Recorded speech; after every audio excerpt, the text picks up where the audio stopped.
Hello, everyone. Oop, I'm blasting people's eardrums out. Hello, everyone. This is the Awkward GM Corbin, and today I am covering Exalted Essence. Let me take you back to the distant past of the year 2008, 2008, or 2009, rather. In college, I see my friends sitting around looking at this book. I'm like, what the hell is this? Okay, give me a pitch. What is this? And they say, this is a game where you get to be playing a demigod running around the woods, fighting ancient folklore creatures, punching them out. And there's something about lunar, solar. I have no idea what they're talking about. It sounds cool. I don't get to play it. And I've since tried to play Exalted on numerous occasions, though every single time I've done so, it's not really ended up working out well for me. Usually the game only lasts one session or doesn't even get to the game itself. I am currently actually going to be playing in an Exalted Essence game. It's going to be a private game, sadly, so I'm not going to be streaming it. But I will be making my character for Exalted Essence in 2 weeks on stream, and I will be using that character eventually. But for today, we are going to be covering the basics of Exalted Essence, as well as the setting itself. If you are unfamiliar with the setting, like I am, that introduction might be all you know about what Exalted is. We'll go into a little bit more detail as we're covering every different Exalted type of character that there is. And if you like this stream overlay, I got a message from Travis when he sent this to me, Travis Leahy. He said, this is actually the same overlay that you get if you get the streamer package in the Kickstarter. So this will be the exact same one, similar one that you'll receive. Obviously, I've got my name here as well as the beginner's guide underneath that, but which you won't have. That might be an issue. I don't know. But if you were pretending to be me, in any case, you can get this. If I believe you can change your backer stuff, I'm not sure about that. Someone will correct me in the messages below if that's not the case. In any case, we shall begin looking at the wonderful world of Exalted. This has had, I think, 3 editions so far, and from what I am told, this is sort of on top of the three rules. It doesn't supplant it, it's just in concert with it. We have here credits, Dixie Cochran, Neil Price, Monica Specca. Just want to thank all the people here for making this great product, and also thank you to the people at Onyx Path and Paradox Interactive for letting me talk about this. Now, first thing I do with any of these systems, I look at the index, I see what it's going to be telling me about. We got the introduction here with the game mechanics, world building, the various realms, places in creation. The only thing I know about Exalted really is that there are a variety of different Exalted types. You've got the Dragon-Blooded, who I think are the most prevalent Exalt type from what I'm told by my friends. It's like Dragon-Blooded are everywhere, and then like there's just a little portion that are all the little the other Exalts. But in any case, we've got the Dragon-Blooded, we've got the Lunar Exalted, we have the Sidereal Exalted. This is the first time I'm ever hearing about Sidereal Exalted. I've heard of Solar Exalts, I've heard of Abyssal, haven't heard of Alchemic Exalts or Gentimian Exalts. Infernal Exalts I've heard of, Luminal Exalts I think I've heard, Exigence, and something called the Great Curse. So these are all things that I will be going over as we continue down. We've got the character creation, we've got how the system plays out.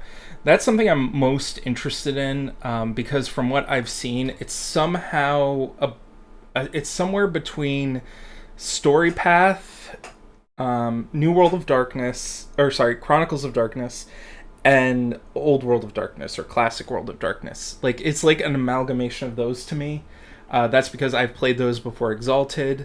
I've played some fan games, which I won't promote really in here, but they've used Exalted rules or based themselves off of Exalted. So I think I've seen somewhat of how these abilities work. So maybe I have something a little bit more to build off of when I'm learning this stuff. Get down from the rules to storytelling, the basics of it. Always have a session 0 if you can. First session, you're building the characters, figuring out where everything lies. What about charm, sorcery, and martial arts? So you have the universal charms. I have a bunch of them listed here. I remember listening to Dixie Cochran and a bunch of the other developers talking about this on a Onyx Pathcast episode. That one, if it's worth a listen if you can find it. They go more into the development end. I'm going into what you will be needing at the table. So we've got a bunch of gifts here. A crap ton of gifts, man. It goes from page 185 all the way down to 200 and... Oh, man. I'm still in just the charms. I haven't even gotten to the sorcery yet. 309. That's a lot. That is a... They put a lot of effort into that. Then we have the antagonists listed here, which are... You have your animals, mortals and exalts, gods and monsters. That's all pretty standard as far as I know. And then you have your equipment. Okay. We've covered all that. We've covered all the basics. Let's get into this. Lovely artwork. Amazing artwork. Get the bang for the buck for this. Does that guy have a tentacle? Oh, the woman has a tentacle for an arm. Okay. Let's just cover the basics here. Essence welcomes new and returning fans to Exalted alike and the world of creation. This book opens the doors to the wonder and majesty of the epic heroes striding across a fantasy world unlike any other. They tangle with physical, emotional, and structural threats far greater than those of everyday mortals. Essence condenses the high-flying action of Exalted 3rd Edition into an easily digestible version so storytellers can guide new players on their first steps towards incredible adventures. Its pages provide a general overview of creation, Exalt's unique setting, alongside rules for playing all 10 Exalt types. All of them. You want to play any Exalt, you got all the Exalts here. Now, simplified rule set, storytelling advice, customizable antagonist templates. It's everything a storyteller or player needs to get started in one book. It is compatible with 3rd edition, so it's not replacing 3rd edition at all.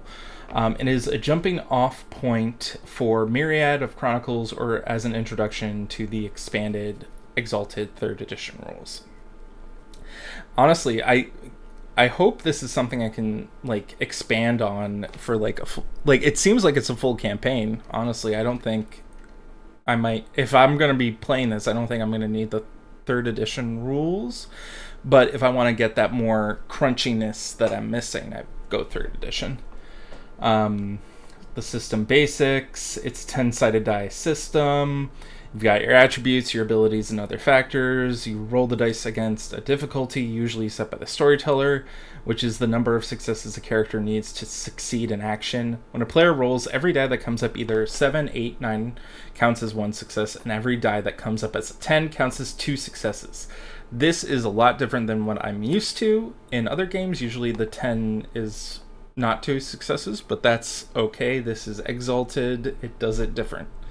If a character's total successes are less than the difficulty, the roll fails. If there are no successes and at least one die is showing a 1, this is called a botch. This is the critical failure and a critically bad failure, and certain powers or circumstances may change these rules, but it's always spelled out if they need to.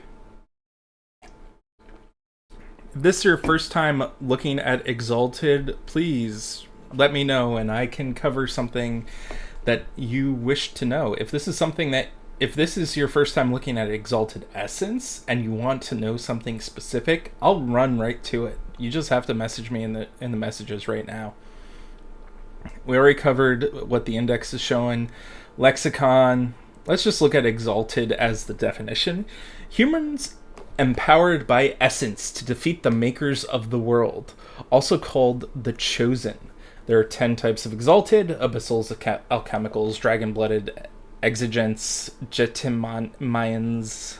I am mispronouncing that drastically wrong. Infernals, Liminals, Lunars, Sidereals, and Solars. That's about it for that. There's a bunch of inspirational media. The Iliad, Sailor Moon. Princess. Anyway, the Masquerade series, Chinese ghost stories. Okay. We've got a bunch of stuff in here. Gundam? This is inspired by Gundam? This was inspired by Gundam? Okay. Anyway. Welcome to the world of creation. Now, this is stuff I don't know anything really about. I don't know anything about creation. It's an epic world of passions and heroism and betrayal. It is the stage for legends of Exalted, mortals raised up and granted phenomenal power as the chosen of the gods. It is a world of miracles where countless gods, elementals, and other spirits dwell alongside mortals, overseeing the world's natural order or using their power to extort wealth, service, and worship. It is a place where mortal kingdoms rise and fall, drawing strength from wealth, labor, human cunning, and stolen magic. The Exalted stand between the world of spirits and mortals. For all their powers, the Exalted are undeniably human, subject to all the joys, pains humanity brings with it. With their heroism and villainy, they may save creation from its many enemies or see it utterly destroyed. The way that description goes gives me a lot of, and I'm a millennial here, so don't at me or whatever. It reminds me a lot of Avatar, The Last Airbender, and I feel like there's definitely some shared inspiration for both of those in here. You're on the barrier between the human world and the spirit world, and you sort of act as the in-between person, the go-to person. The origin of the Exalted. Now, this I don't know either. If you don't know what Exalted are, this might help you. The Exalted are chosen by the gods, imbued with divine patron's own essence. This power, the gift of exaltation, magnifies their talents many times over and grants them miraculous abilities to rival and even surpass the gods. Each Exalt is the heir to a grand and terrible legacy left by the Exalted of ages past, but each also has the freedom to write their own legend upon the world. They were created in an act of rebellion. The greatest of the gods sought to overthrow their creators, for the ancient titans were cruel, capricious, and dangerous to the very world they made. Creation was a plaything to them, and the lives of all the creatures in the world were pieces in their games, to be discarded or destroyed on a whim. Because the gods were bound not to harm their titanic creators, they instead gifted power to mortal heroes who became the first Exalts. So essentially you've got here, you have a god created by an even greater god, not able to hurt that god, and sending out heroes to do the hurting for them. It's as if Zeus said, hey, I can't harm Cronus the Titan, but you, Hercules, you can harm him. You can do it. I believe in you.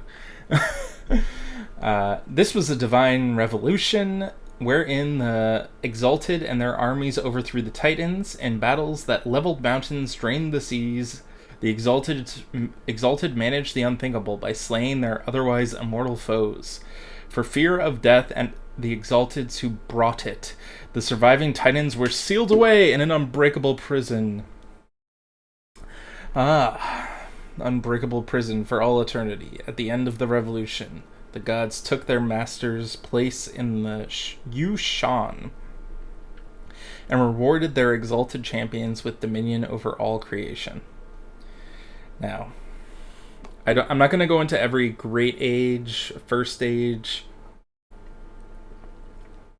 but that's the basics of Exalted. That is the basics of the world that we got created here. You were once a person who was given powers by a god to kill the Titans. Um, the first Exalted were made in service of a war. Each had their own part to play. There were numerous dragon-blooded, chosen of the 5 elemental dragons, filled the upper ranks of this army over countless mortals. Clear-sighted side reels, chosen of the maidens of faith, strategize and advise. Infinitely adaptable lunars, chosen of Luna, flitted from battle to encampment as irregulars and saboteurs. The solars, chosen of the unconquered sun, led them all, whether from the pulpit or the vanguard. Okay, we got this.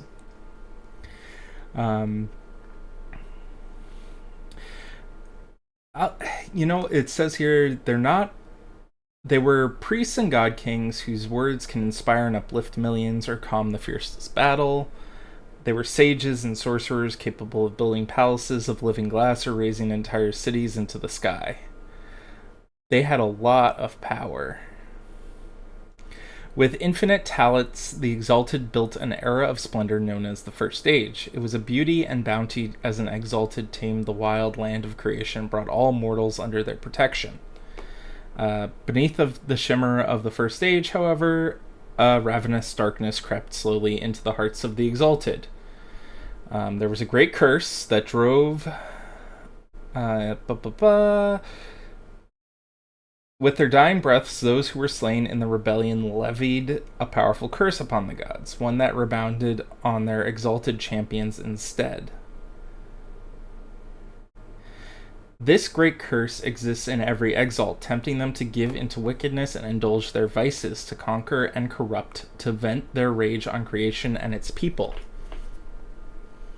It stoked paranoia and mistrust, fueled with an unquenchable thirst for conquest.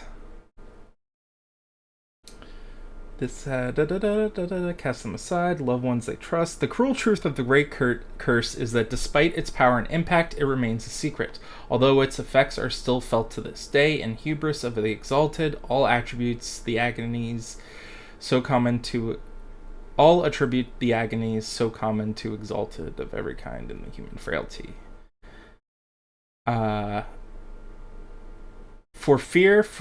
In the Second Age, for the fear of the solars, whose power were made possible through great atrocities, the great curse, the side reels sought the aid of the dragon-blooded generals and the other potent allies to orchestrate a massacre known as the usurpation. Before the solar exalts could empower their next incarnations, they were sealed away, lost to the world for millennia. A handful of solar escaped their binding, only to find themselves creation's greatest fugitives, hunted across centuries in successive incarnations by both dragon-blooded and sidereals. Okay, so the solar exalts were the ones that were mostly affected by the Great Curse, which led to all the other exalts being afraid of them and trying to massacre them. Okay. So there was a great contagion because all the solar exalts were basically gone or in hiding. In the wake of the usurpation, the dragon-blooded claimed dominion over the world. The lunar exalteds came together and built empires of their own, drawing a line in the sand with the dragon-blooded that could not be crossed. Oh, God. So we get through that. We have the Great Contagion. Wild strongholds preying on the diseased survivors. The fair folk came in. I guess we'll find out who the fair folk are later on.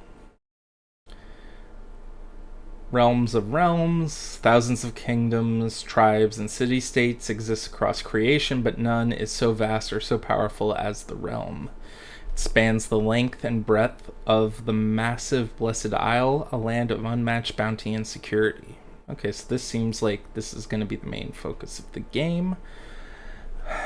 For more than 700 years, the realm was governed by the Scarlet Empress and her great houses.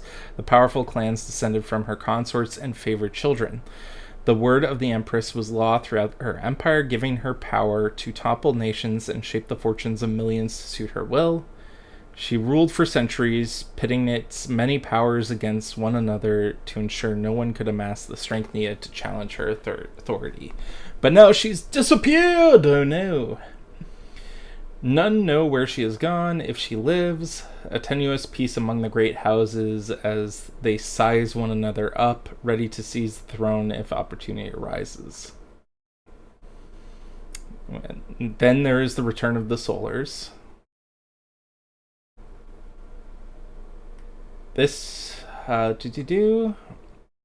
the first time since the usurpation, an eclipse blackened the midday sky. The Solar Exalted have begun to incarnate en masse, freed from whatever prison kept them locked away. This new generation of Solar Exalt carries the light of hope into creation, bringing them the promise of a first age reborn. The Death Lords have lifted up mortal champions as the Abyssal Exalted. In the prison of Malphys, the demon princes have anointed their own infernal exalteds, filled with the fury of hell itself. Creation will not welcome the return of the Solars and the rise of their wicked cousins. For centuries, the immaculate philosophy of the dragon-blooded has demonized most other exalts as anathema, heretics who steal the power from the gods. Bands of dragon-blooded warriors, wise, immaculate monks, and seasoned soldiers track down and slay anathema in a tradition known as the Wild Hunt. God. Yeah, there's a lot to unpack here. So now we have the time and tumult. Tumult. The realm's instability has created countless opportunities for enterprising merchant princes and warlords to extend their influence. Rogue gods, once cowed into submission by the dragon-blooded, now rule openly over mortals or extort worship from them in defiance of the laws of heaven and the realm alike. Exalted heroes of every stripe are seizing the opportunity to build power and prestige. Lunar heroes ready their nations for war. Sidereal power brokers work to mend the world's increasingly snarled fate. And newly exalted Solars take their first steps into a world that will shake at their passing.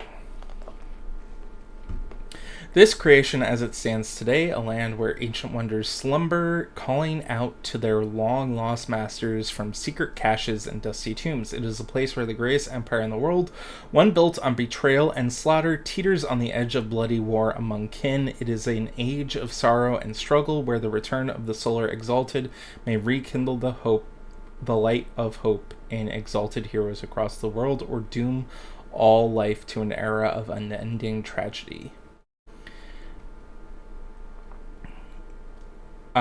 Unwritten histories and their heroes. So these are the addition. This is some of the other exalteds that haven't been talked about as of yet.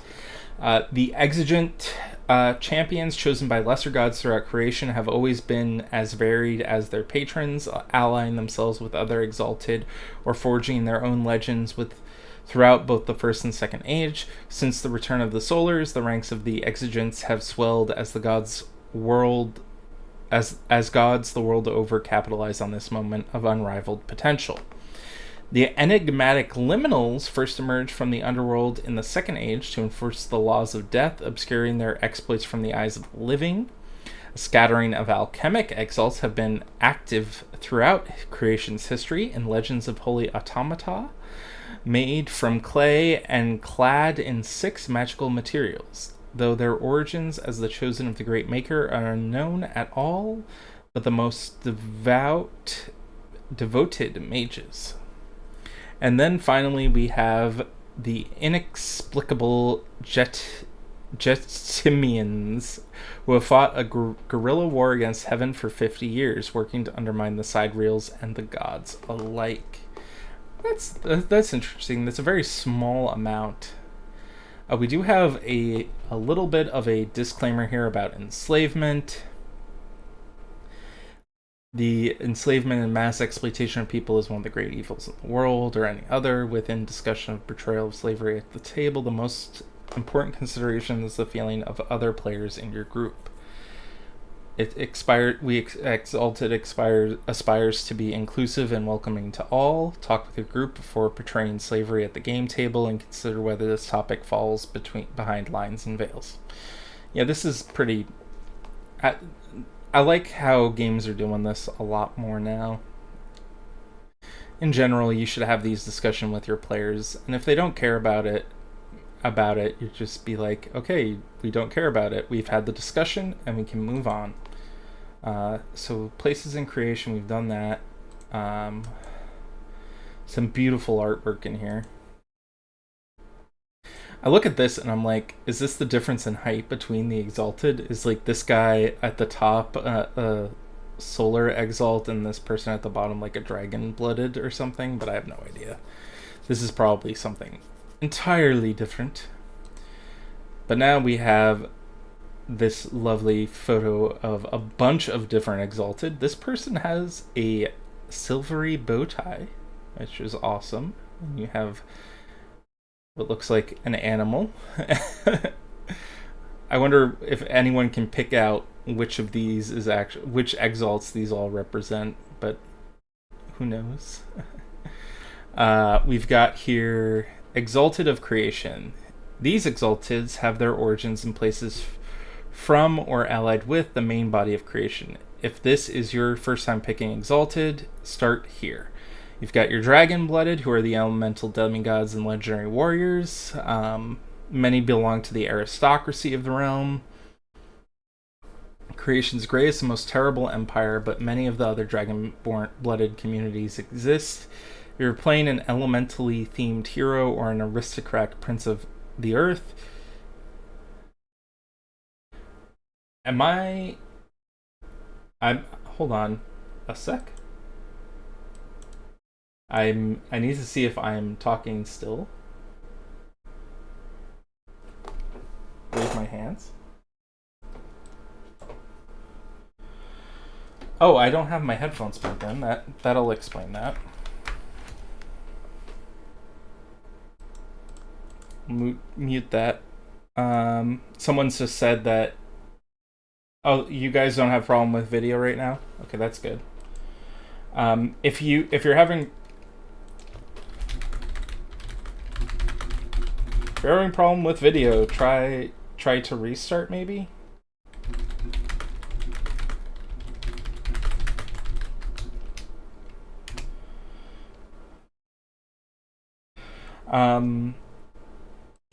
You can also set the quality lower.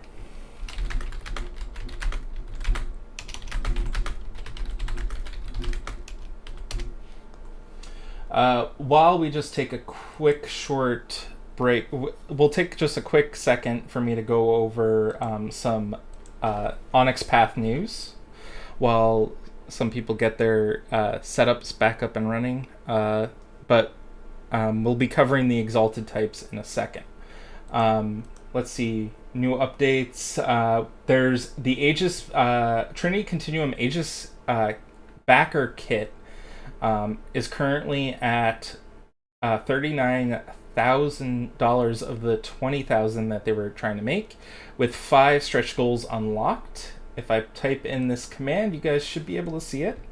And there's also a reminder that the last Friday of the month, there will be the Onyx Path game night. So if that is your cup of tea, that will be August 25th. There's some Summer of Sale stuff going on, which means Storyteller Vault has a lot of Chronicles of Darkness content for sale currently. That's pretty much it for what they asked me to tell you guys all about. In any case, back to the Exalted types.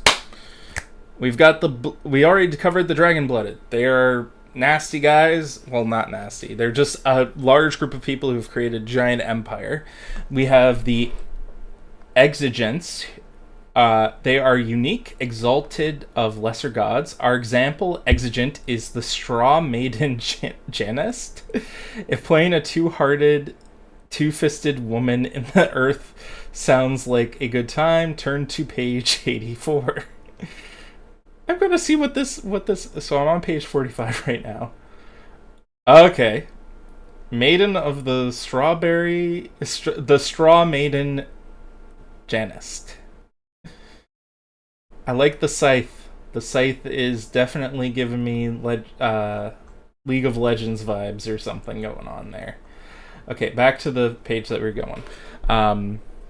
We have the Lunar Exalted. This is the Exalted my friends tried to sell me on, and I thought they were werewolves, but actually they are witches, tricksters, and monsters.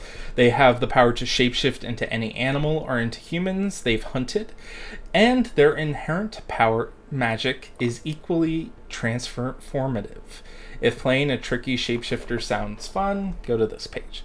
Then you have the Sidereal Exalted. They are the elite agents of Heaven's Bureau of Destiny, masters of martial arts and legendary mentors. They're in charge of making sure destined things come to pass. If you like a fighting bureaucrat, you can go to this other page. Solar Exalts are lawgivers, masters of humans. Human skills. Peerless sorcerers and legendary artificers. They are heroes of unrivaled power whose works and deeds have no equal. If being a legend of unmatched skill sounds fun, go to page 60. And if you are brand new to Exalted, Solars or Dragon-Blooded are the simplest, most straightforward choices. So Dragon-Blooded, Solar if you're a new player. However, I believe Solar Exalts are essentially the most powerful type of Exalt out there. So maybe if you don't want your players to be too overpowered, I don't know. Now we have the other Exalts. These are Exalts that are a little bit more... I guess they're more for people who've played Exalted before and know the game a bit better.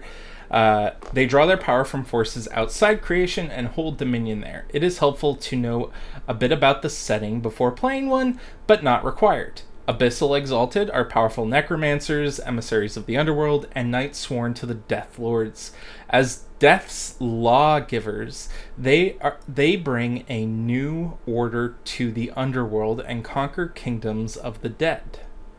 If playing a chivalry, deathly knight appeals to you, turn to 64. Alchemic Exalts are heroes forged from clay and organic materials, or magical materials.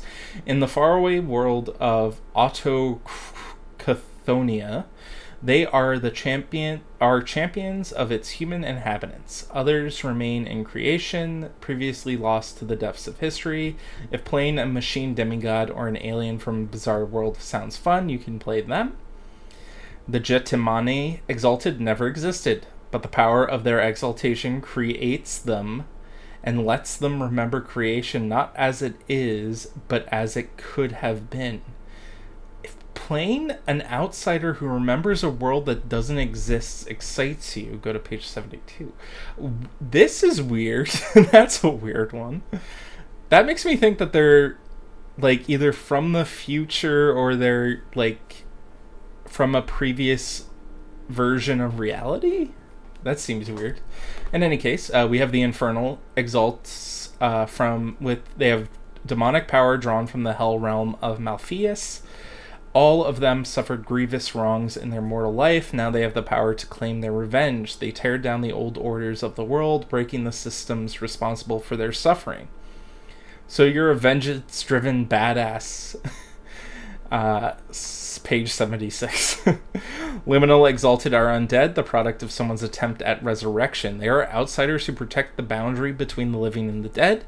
If an undead monster who protects humanity is one of your things, go to page 80.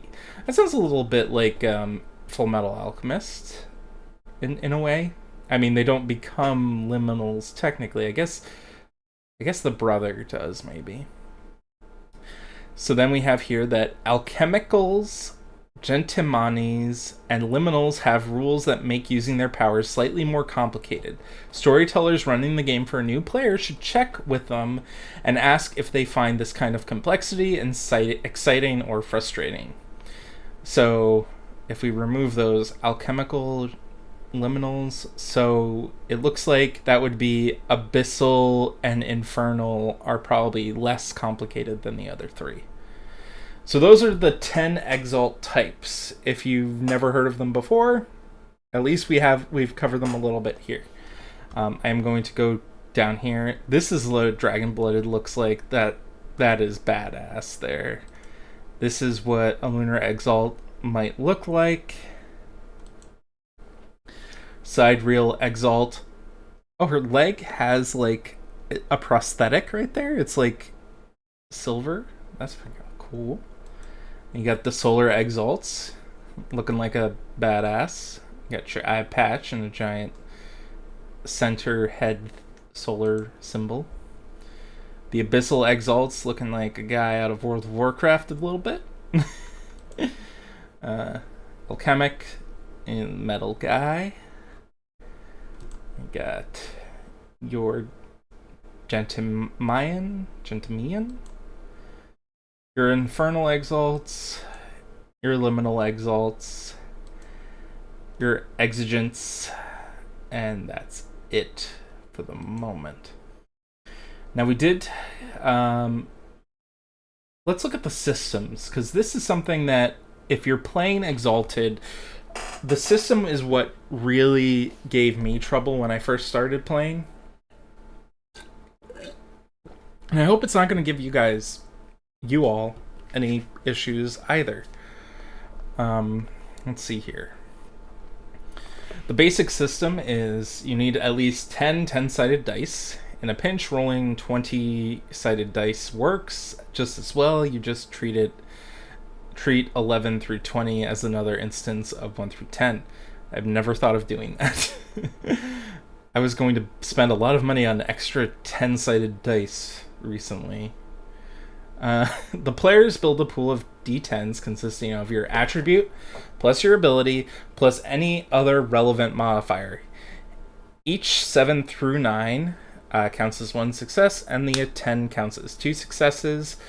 This is called double 10s. Some special abilities may allow doubling of another number, such as double 9s and double 7s. In this case, every number from the specific target up to 10 doubles as well. So if you have double 7s, you also get double 8s and 9s as well as 10s. Okay. Abilities are explained in the detail on a page.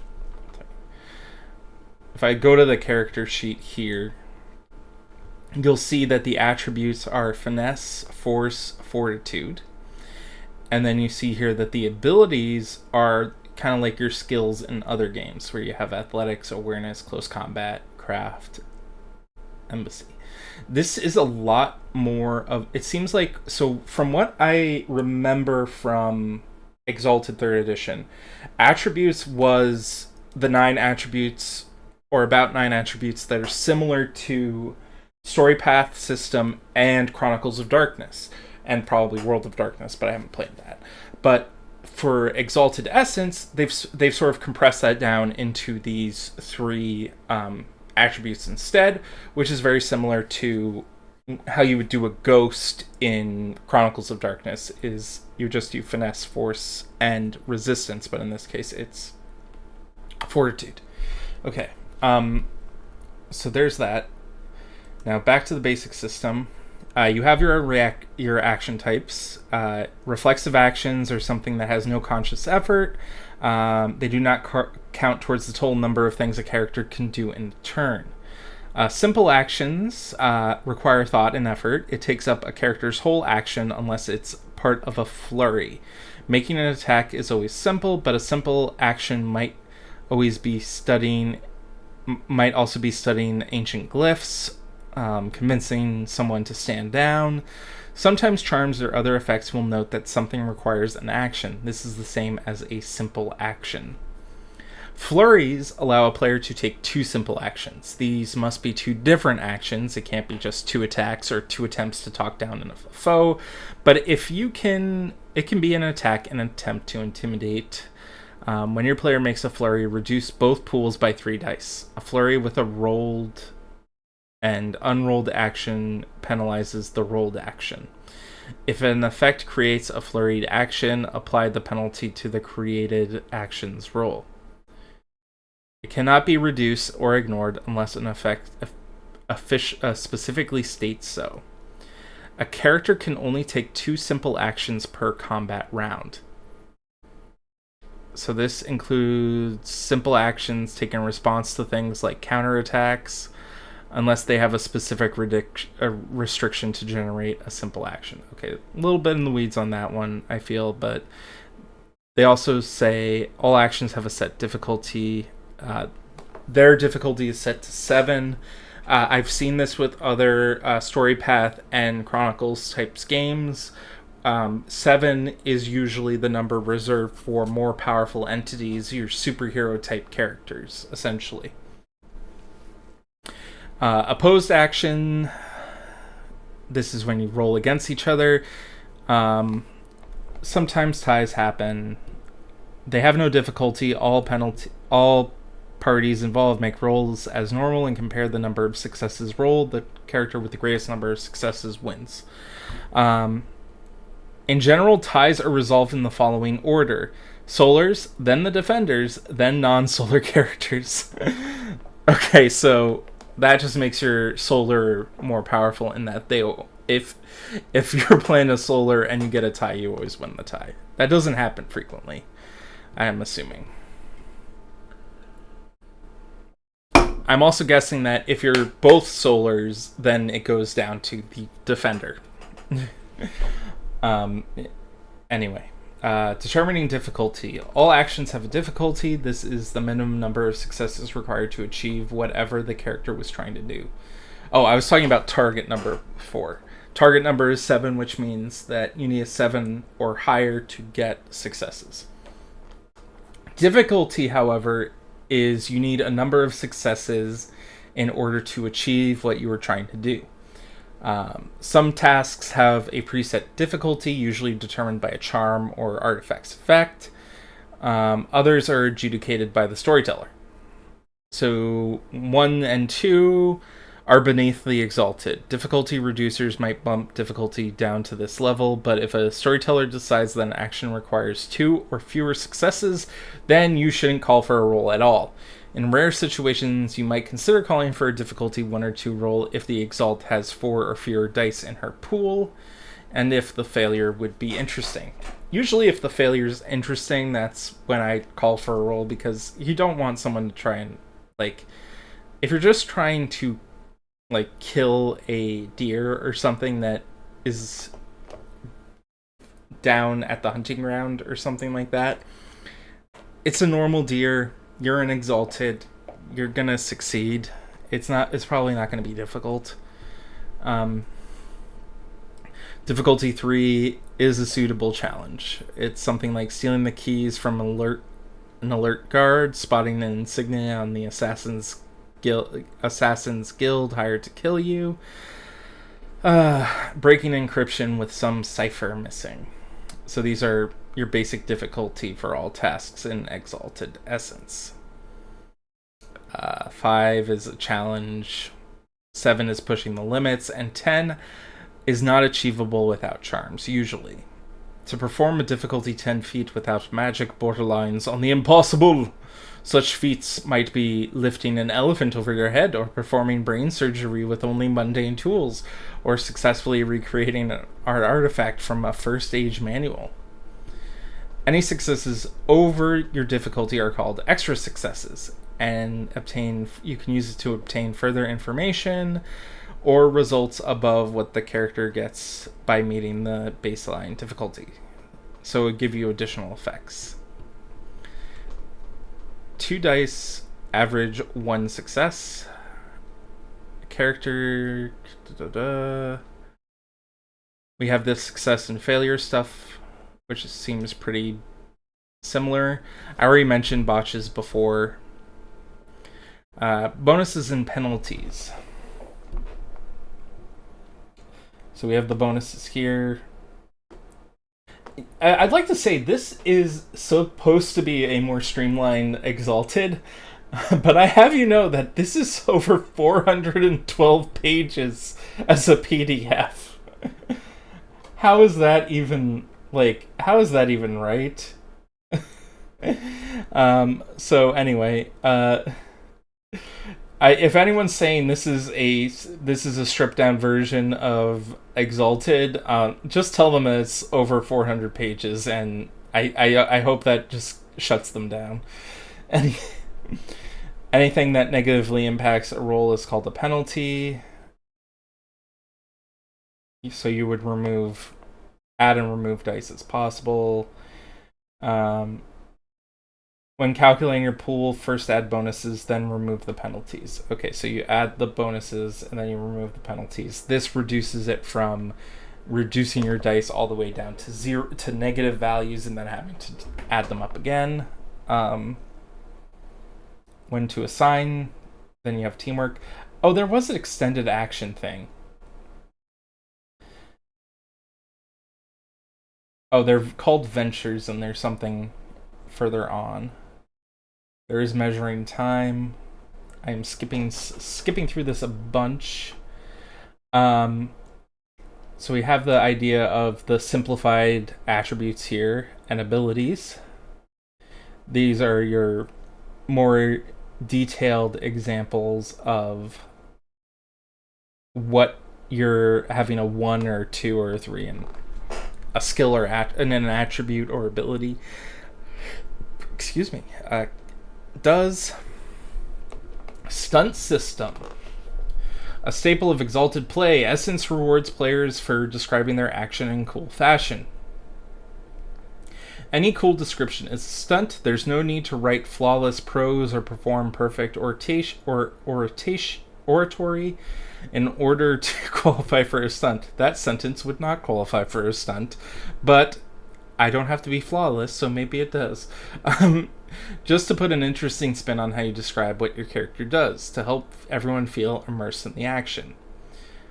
It can be something like, my sword flashes as I swing it downwards, and it bites into the armor of the enemy with a singing slash.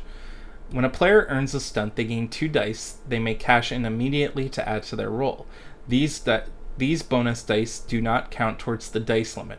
At their choice, they may also hold onto these dice to apply to any roll during the same session, theirs or another player's. Oh, Baldwin 01. The Exalted 3rd core rulebook has 600 pages, and that is world description, core rules, and solar specific stuff. And this is 400 pages and has world description, rule specifics for all 10 Exalted. Okay, so it is definitely consolidated down from that. I can't imagine having that book on my shelf. I have books that my father-in-law gave me that are sitting on under our coffee table that are like almanacs with giant maps in them that are just like gonna, if I put it on any like wobbly table, it's just gonna crush it. I can't imagine having the Exalted third book. That sounds like it could kill someone.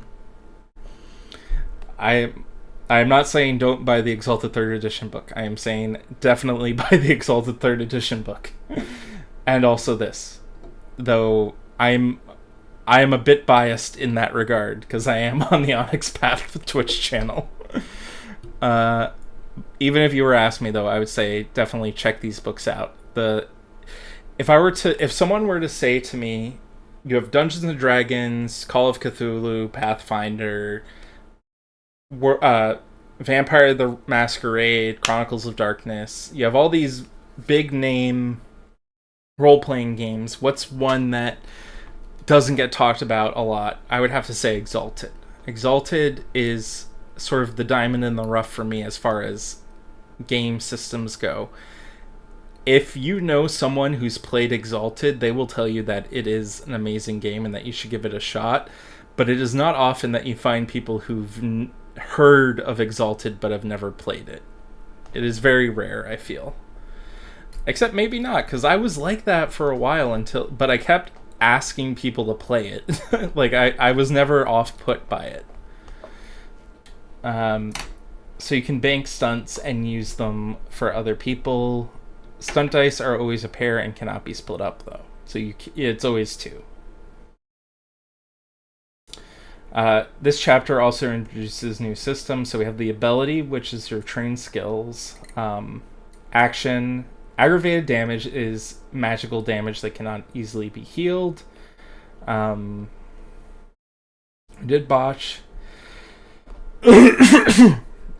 Concentrated attack. I'm always bad with these words. So concentrated attack, repeat withering attacks made against the same target, which reduces hardness. Hardness, the amount of power required to launch a decisive attack. A decisive attack, an attack that deals damage. It requires power equal to the target's hardness. Okay. So if you're doing a lot of withering attacks against a target, it will reduce their hardness, which makes it harder for them to do decisive attacks. We did the doubles already. We have the effects. We know the effects. We know of extra successes. Influence action. Social interacting with another character. A breakdown of each action can be found on this on a few pages. We'll probably cover that in a second. Soak. A static value that reduces damage successes. So this is sort of like your armor that reduces the amount of damage you can take.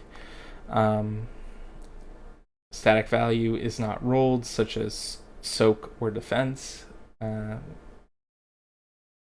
Defense is how difficult it is to hit your character. Wound penalties if you've after the severity of health levels lost. Okay, we got that mostly. So we did stunts. Restore resources. Restore a spent point of power or gain a point of will.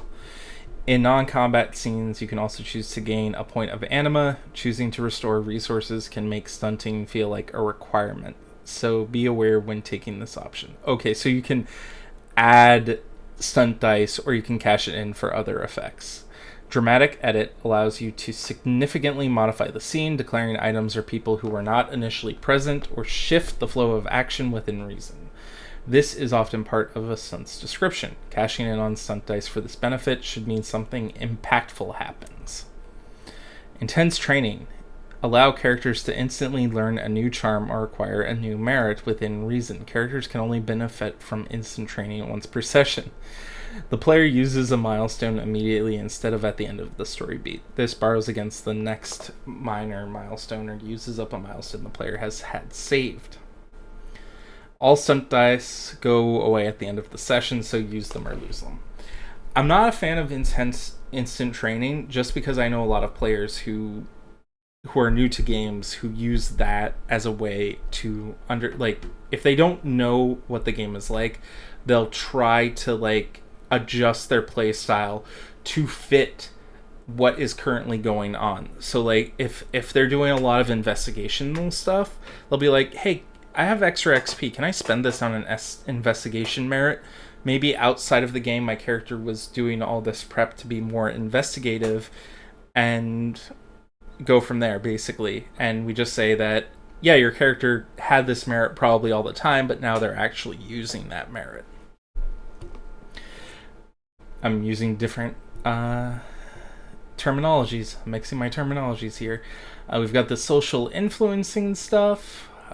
Stuff that I'm going to skim over because it looks like it's very detailed. We've got combat here. Timing scenes, rounds, turns. Making attacks. If anyone has any questions about anything, just let me know and I'll look into it immediately. To make an attack, the character first describes what you are doing. Your character must accrue enough power to equal or greater than a target's hardiness to make a decisive attack.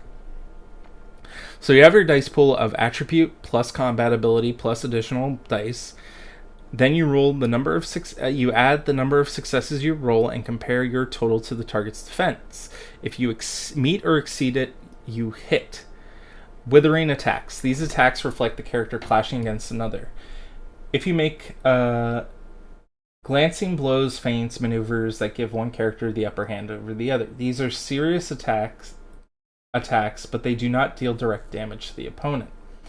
If the character makes a withering attack, she gains 1 power for meeting the target's defense, and any extra successes are converted directly into power. A target's defense may never reduce a withering attack's extra successes for purposes of gaining power below the character's overwhelming value on her weapon. The attack ends there unless the target uses a charm to counterattack. Okay.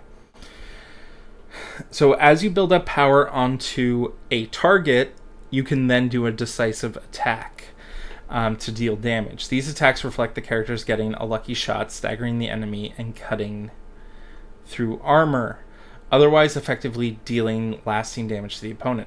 Once a character has built up power that equals or exceeds a target's hardiness, she can make a decisive attack on her turn.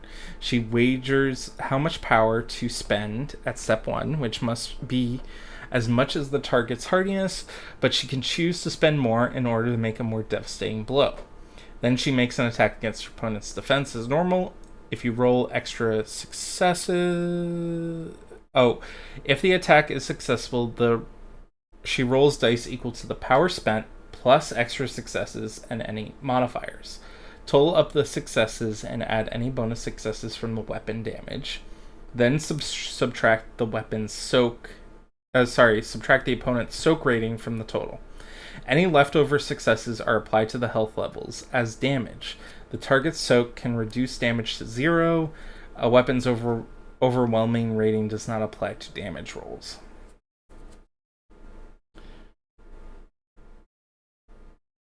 The characters, if you miss, you spend 1 power and keep the rest. So I'm guessing if you miss the attack and you've built up like 8 power, you have to spend 1 power to keep the 7 power still on that target. How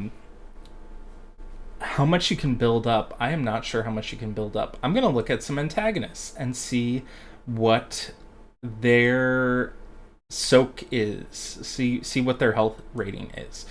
So we've got the champion here, who's a fighter. They have 5 health levels.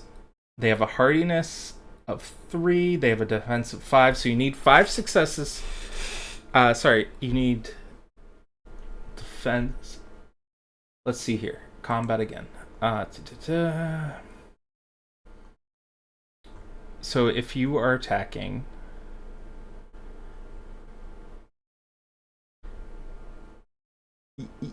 Then she makes an attack versus defense. So you need to get above your opponent's defense. So if you're going up against the champion, you need to have more damage than your target's defense, or more successes than your target's defense. Then you roll the dice and subtract the soak. And then if you can reduce the health levels down to 0, you've killed your target. Seems pretty straightforward. It's a little bit more complex than I'm used to with these types of systems, but I feel like it probably would be easy to get the hang of. Let's see, hardiness.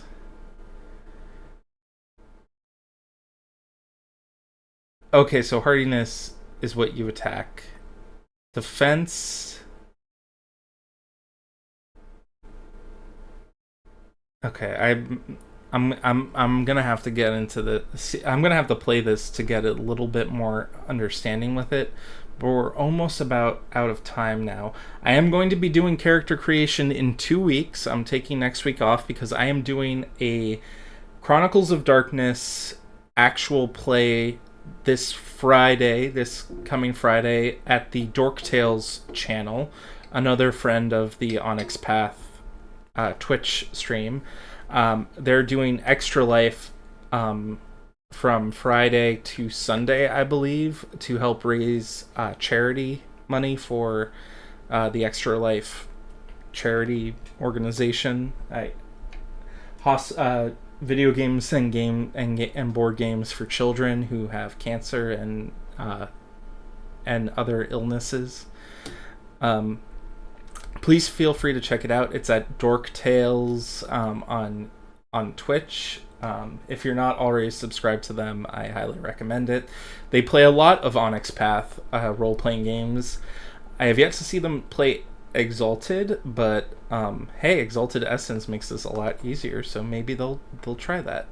I did kind of want to leave you guys off with some cool stuff. Let's